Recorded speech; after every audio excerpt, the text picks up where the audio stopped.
Once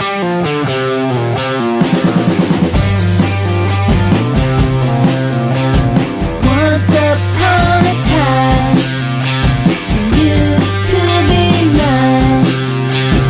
Birds and bees and apples and trees, the world's a perfect design. Do it all so well and you know it. Let your light shine and know you show it. Mercy, joy, and success.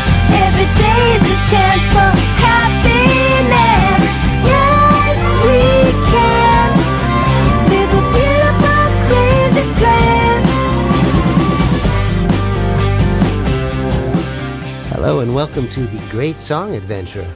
I'm Paul Zolo here with my co-host Louise Goffin. It's good to be back. Good to see you back here. This is going to be part 2 of our interview with Joachim Cooder, who's the son of the great Roy Cooder. Joachim Cooder.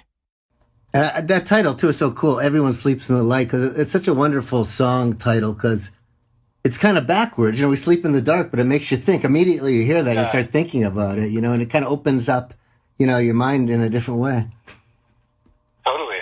Yeah, I don't know where it came from. Now, in the song, you're saying we all live in the light of a bitter moon. Is that right? Oh, yeah, everyone sees in the light of a bitter moon, yeah. Yeah. That's just, at that point, I was just rolling with, like, a feeling. Yeah. And a more, something more conceptual. Mm-hmm. And crying out, "Don't pass me by." Yeah. Yeah. Yeah, it's beautiful.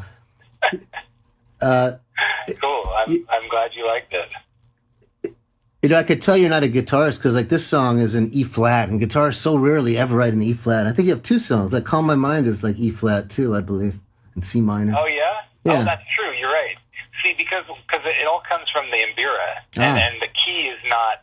It's almost like a non-issue. It's just wherever I start singing it. Ah. And the Mbira, it's just like, I'm not ever looking at the keys. I just, It's like you put your fingers down on it and kind of get into this little mode, and then you roll from there. Ah, that's cool. That's so different, of course, from guitar, piano, where you're so obviously in a certain place. Exactly. Yeah. Oh, that's interesting. It's so clear. Yeah. That's the thing. It's so modal. The Mbira is just pure modal. Yeah, you're not thinking about keys. Mm-hmm. I also love "Elevated Boy." That's a really cool one. Where did that come from? Well, that's that's something that my daughter said, which was, it came from. I mean, she probably was just like a year old at this point, and she was sick, and I was giving her a bottle to go to sleep, and her head was congested, so I remember I was lifting her head up onto the pillow, and I said, "I'm just going to get your head elevated. I'm just going to get your head elevated." And then she just was drinking the bottle and just looking at me like this just intense, aware, like all aware look that she has. And then it was probably no less than 6 months later, we were having some people over for dinner, and she was in her corner where she has like a little area, and one of her dolls, she calls her boy, the mouse, and she was doing something with it on her pillow, raised it up, and then looked at us and pointed at it and said, "Elevated boy." And it's the perfect 2 words. It's elevated boy. I never in a million years would have thought of putting those 2 words together. Mm-hmm. And it implies something so wide open and humor, like playful, but emotional. It's just, you know, it's like right there. I stopped everybody from, I said, "Excuse me, everybody, like, did you just hear what I just heard? Because that's it right there." And I heard it. Yeah. And that's the essence. That's the essence of being a songwriter, that Not everyone would think stop, but you hear that and it's like, wow, that's a whole song. That's a perfect song title. That's it. Yeah. That's what it's like. It's the moment you wait for. Yeah. And I agree. It's really interesting because elevated boy, you don't know that phrase. It could mean different things. It means several things at once. Totally. Yeah. And I kind of chose to tell the story of her doll because so much stuff we do, she has, everything is like a family to her. Everything, coat hangers, if she has 3 coat hangers, it's a family. Or, I mean, everything becomes like anthropomorphized, whatever the word is. You know, everything has but not just like on a surface level. I mean, like it goes deep always. And so I started instantly thinking, you know, what's the story of the elevated boy, and what is he? Where is he at? Like, what's he saying, and what can we learn from him, and just a bunch of stuff like that. Wow, that's great. I love that. It's really touching to me how much. Yeah. I mean, so much of your dad's new album was informed by you and his relationship with you as a son and as a fellow musician and as a modern composer. And so much of yours I didn't realize was so inspired by your children and being with them. Oh, and totally. I mean, the whole thing, this whole new chapter of my musical life started when my wife became pregnant. It was like just her. My daughter is just like the minute she like became like part of this world, like something just changed. Otherwise, I never would have I never would have on my own thought, hey, you know what? I'm going to start singing. I'm going to start writing songs and singing them. I just never would have done that otherwise. I just always would have saw myself as a drummer and an accompanist and somebody like that. Yeah, parenthood really changes people, and you in a good way. It's not good for everyone, but for you, clearly, it's been great. Yeah, I mean, it's been really wonderful to, and it's like it comes when it comes, and when it doesn't, you just kind of, you don't force it. Yeah. Is that something you learned from doing it, or did your dad help you learn that? No. This is all, I mean, I think that's kind of why I ended up just making an EP, is I thought I felt myself kind of not, like these 7 songs were really right to me. I felt myself kind of forcing it on some other ones, like almost like trying to copy myself. And there was a big difference between like my real thing, which feels like it comes out of the air, and then me sort of saying, I'm going to try and do that thing where it comes out of the air. You can't fake it. So then I said, you know what, let me just do these 7 songs, and then maybe, because full albums, it's like you put all this time and money into a full record and you release it, and then it inevitably, it has its lifespan that's probably pretty short, and then you're like, well, what happened? Yeah. But if you make EP or singles more often, I think that's going to be my thing. Yeah, and as you know, with albums, a lot of times people don't even listen to the whole thing. They might just hear the first 6 or 7 songs. Yeah. But that's really beautiful. That what you said about that. You started to be conscious about coming up with the stuff that you could kind of come up with unconsciously, and it says so much about what songwriting is and making music, which isn't like normal things where you build a house. It's pretty conscious, but you're really reaching for something beyond that. And if you start to force it, it just is, you just can't get there that way. Yeah, no, it's all, it's very, I don't think I would be good at, there's the kind of songwriters who have like songwriting sessions and they're like, all right, what are we going to sing about? Have people who make like hit country songs and stuff like that. I just don't think I could ever, it's so, I mean, what they do is incredible, that's possible, but I just can't, my brain, it comes from such a left field place that it just has to it just has to happen when it happens. Yeah, that kind of songwriting is trippy, I think, to most songwriters, that they have appointments and do it every couple hours and do another one. And Yeah, totally. yeah. It's like Nashville. Right, exactly, yeah. Nonstop. The name of the album is Fuchsia Machu Picchu. Where did the title come from?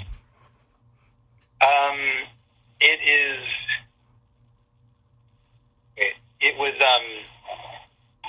when my wife and I bought a house in Mount Washington, and it is very neglected. The yard, like kind of just this dry, cracked earth, and we went.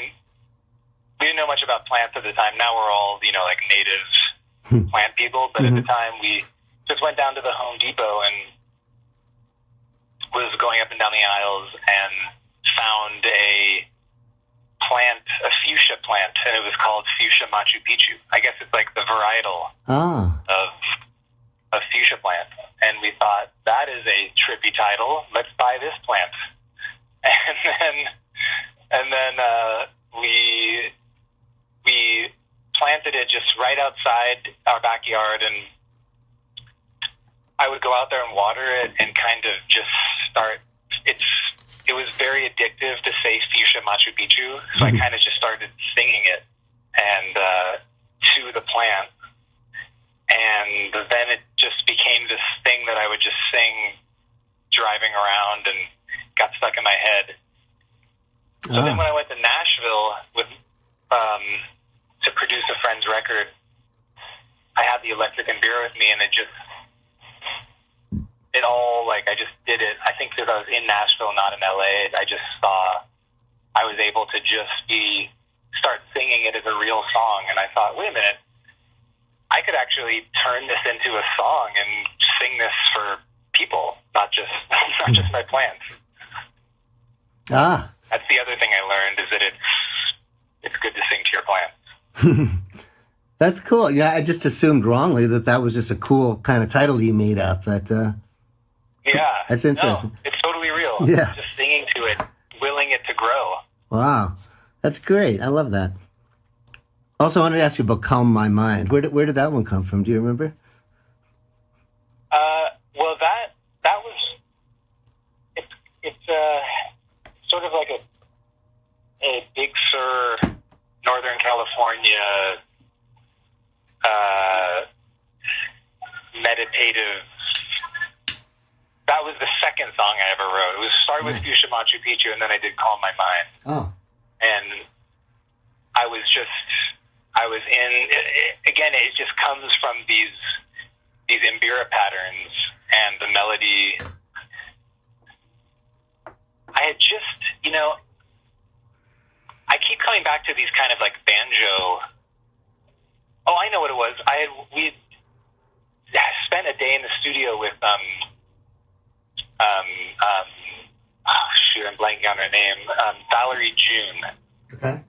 And it was kind of just like a, let's see what comes of it type thing. And then I left from there, and I don't know, it was like a feeling, like a way of singing or a banjo thing, and I went back into my house and just started doing that. So it was like a combination of different things that just was floating around in my head. And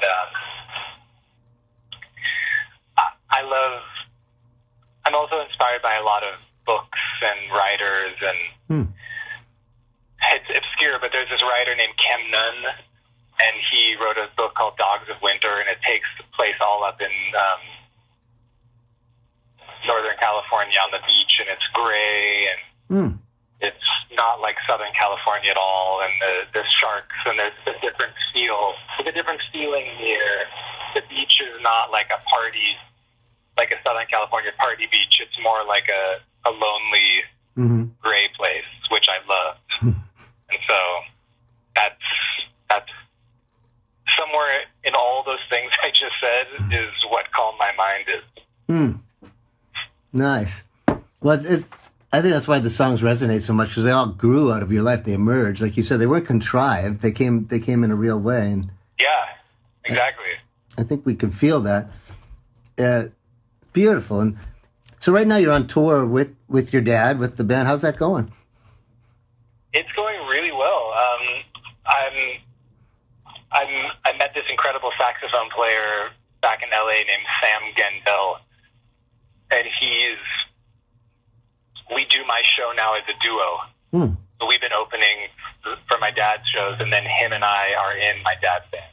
Oh, And cool. so it's a really incredible thing to hear what he does for me, but then to hear him in Rye's show, it's really, I think it's some of the coolest music I've heard. So. I know you played here. A friend of mine saw you and just loved it, but I didn't get to see it. So when you play your stuff, you're saying it's just you and a sax player. So how are you doing it? Yeah. Pardon me? It's just me with my Imbira and a couple other instruments, and there'll be some variation of all the things I have on stage, and then he does his incredible thing that's unlike anything I've ever heard, and then I just sing over it, and we kind of do it. We just get in this little trance. Cool. So you're not doing loops and stuff live. Those things are. I do. I'll loop. Sometimes I loop the cajon I'm sitting on and play over that as like a rhythm track. And I'll also loop the Imbira too. Not always, but nice. Depends on how it goes. It's always a little different. I was surprised when talking to your dad. Before the tour, and he said, "Well, I hope people come out. I don't know if they will." And I was thinking, you're Joachim Cooder. Of course, people will come out. So, have people been coming out for the shows?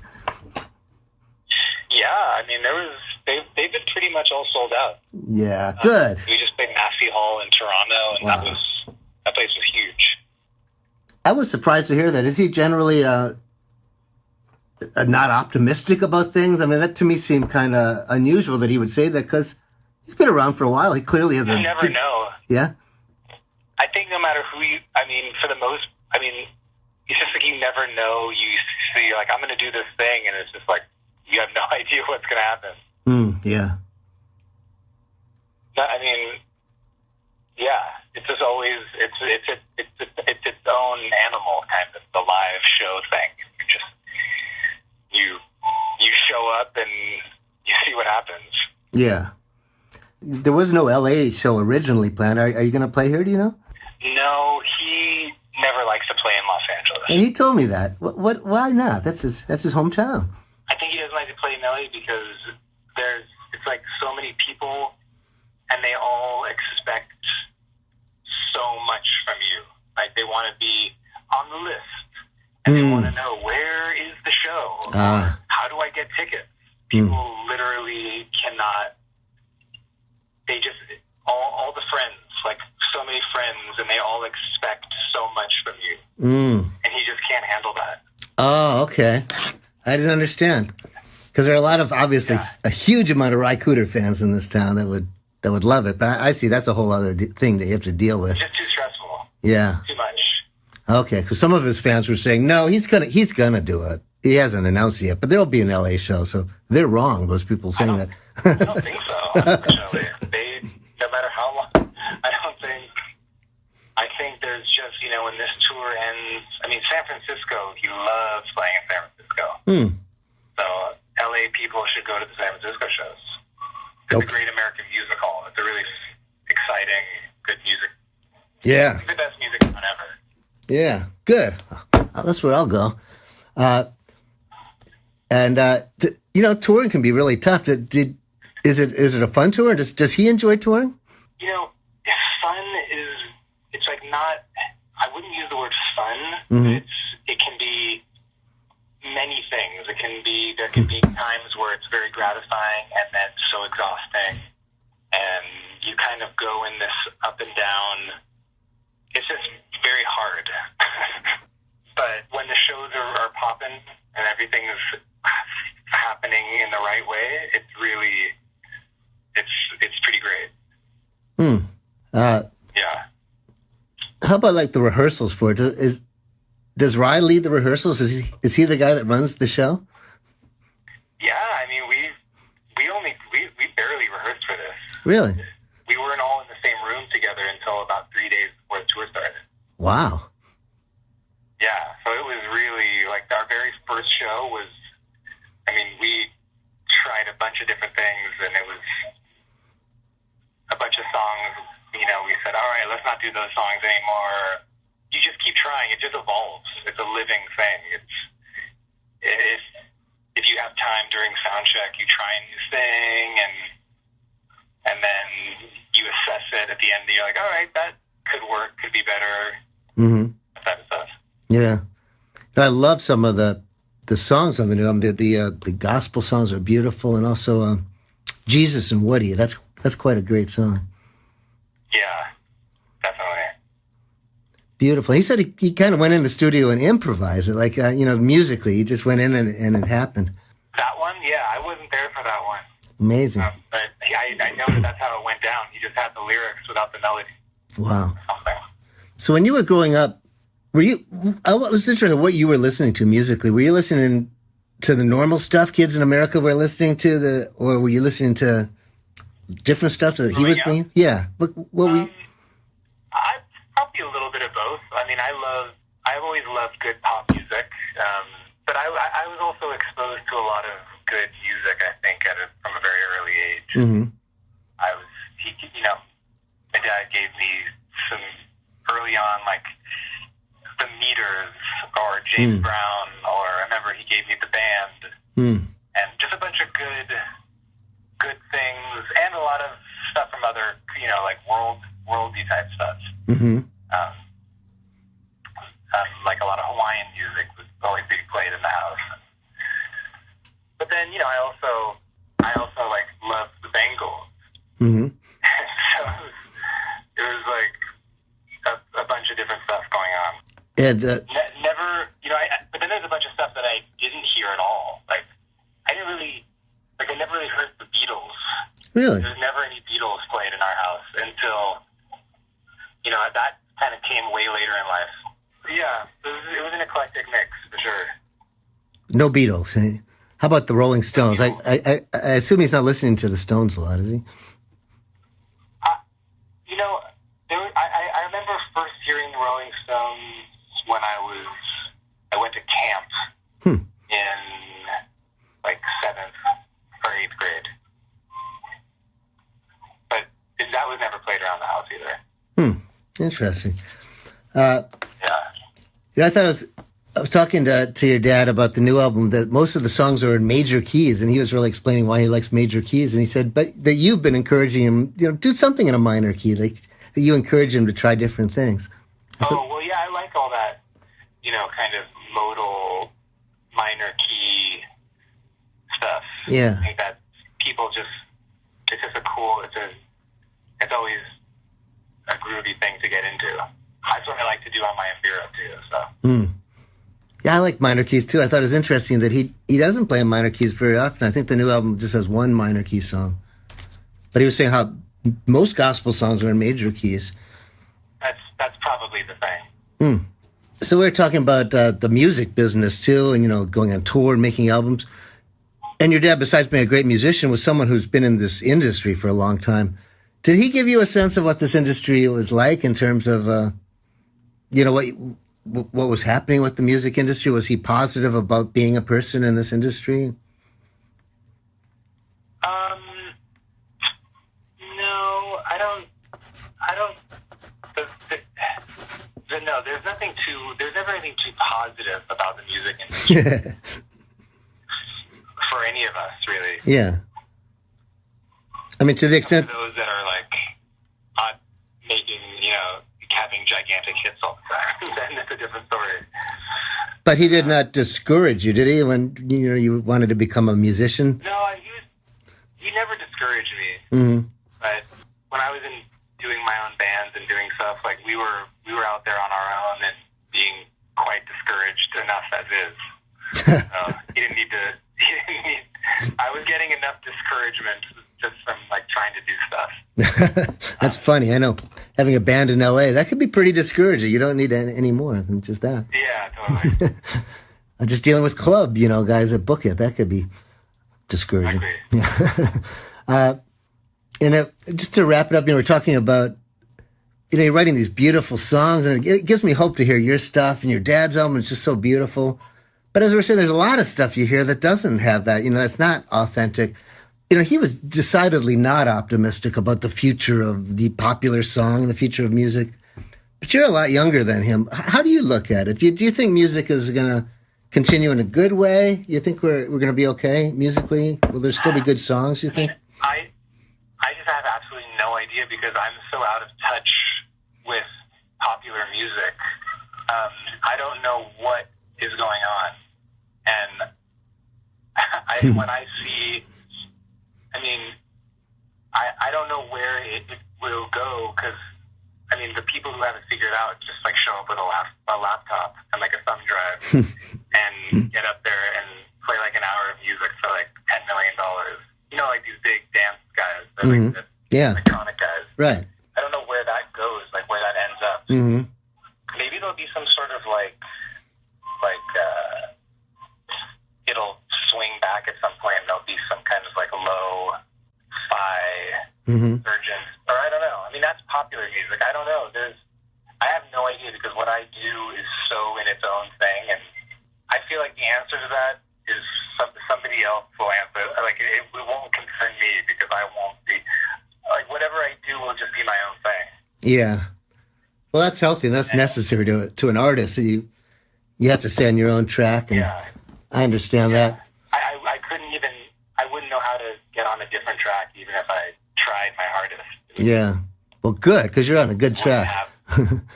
But also, with your stuff, like we were saying, and your dad's, I think when people hear something authentic, it's so great. A song that's well written and, beautiful, instrumentation and artistry. It's such a welcome thing that I can't help but remain hopeful that people will always want that, because when they hear it, it sure sounds good. It's nourishing. Well, yeah, I hope that's true. I look forward to being able to play this stuff for different people, because so far I've only played a few shows in LA and then been opening these shows, but it'll be interesting to get it to a wide, just different kinds of people hear it. Mm-hmm. I'll be curious to see what they think. Yeah. How about you? Are you okay playing LA? You think you'll do an LA show sometime soon? Yeah, I did my little record release show at that place called Zebulon. Mm-hmm. I have nothing booked, but I'm sure something could come up at some point. Cool. I hope so, because I'd love to hear you do a live thing. That would be great. But for this band, I'll go to San Francisco. That's definitely worth going for that drive to see you guys. Come up there. Yeah, I definitely will. Well, thank you so much for taking this time. It's just a joy to talk to you and be part of the Cooder experience. Thank you. Thank you for calling. No, it's my pleasure, and congratulations on the great music and the stuff with your dad. It's really, really great stuff you're doing, so it's great to talk to you. Oh, thank you so much. Well, that was part 2 of our interview with Joachim Cooder, the son of Ry Cooder, and we talked about Ry a lot. And such an interesting guy. You should check out his music. His EP is called Fuchsia Machu Picchu. Wonderful songs like Gavio to Drive. And the album he just did with his father called The Prodigal Son, which is a really interesting collaboration of the two of them together. So check that out. Very cool. You can find us on the internet, on YouTube, and our Spotify list, Instagram, Facebook, Twitter. Thank you. Here we are, The Great Song Adventure. We'll see you next time.